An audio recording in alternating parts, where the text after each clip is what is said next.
So it's a nice sunny day here in Kampala, Uganda.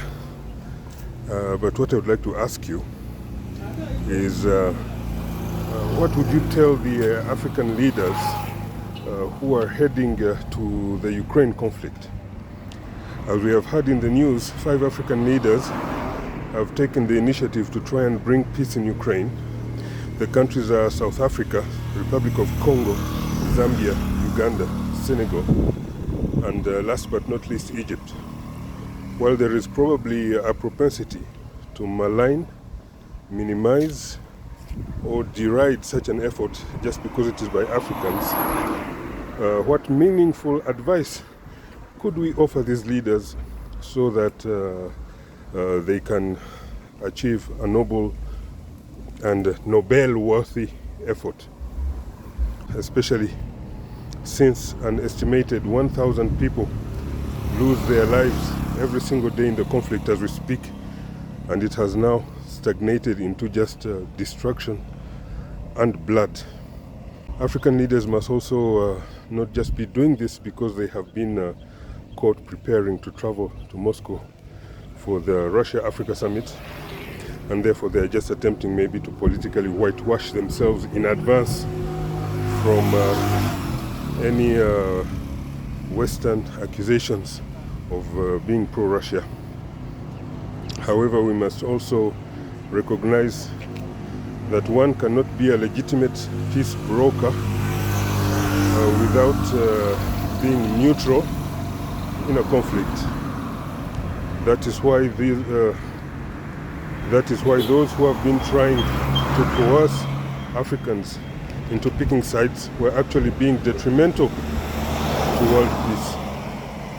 And by trying to involve every country on the planet into choosing a side, they are indeed engineering a world war, exactly what every single sensible person in the world is absolutely rejecting. For the record, 4 of the African nations involved actually abstained in the UN vote on the conflict and were castigated about their position back then. Today, they are credible peace brokers because of the neutral position they took. So why would anyone want the whole world entangled in a death march towards a global nuclear holocaust and not allow any room for the only path that prevents World War III? Neutrality as a tool for diplomacy must therefore be enshrined in best practices of conflict resolution. To be meaningful and possibly effective, the neutrality of Africa's peace initiative needed to be proven, particularly in our actions and words before, during, and after visits to both Russia and Ukraine. These leaders could first request each side to draft a comprehensive list of all the political issues they each feel aggrieved about, because we cannot initiate any peace process without a scope of issues to start from, and which might enable the most minor issues to be dealt with immediately and therefore out of the way. It is important that each issue has the opportunity to be judged on its legitimate merit and discussed on a proper international platform. Then report maybe to the UN General Assembly and the UN Security Council with that full list of issues and any recommendations going forward, all collated for international debate. Obviously, they must meet Biden. These African leaders must meet Biden, the EU, and NATO as well, and ensure that nobody is saying one thing in public but undermining peace from behind the scenes.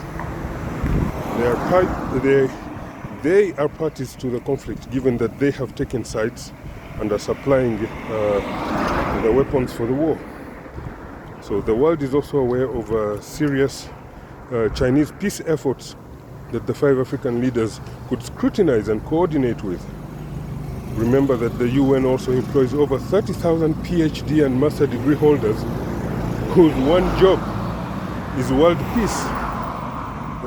what did they do to prevent this conflict from happening in the first place? They must also start recognizing their responsibility and obvious professional failure here, especially since they already had all the information about the unattended infestation of issues going as far back in history as the end of the Cold War.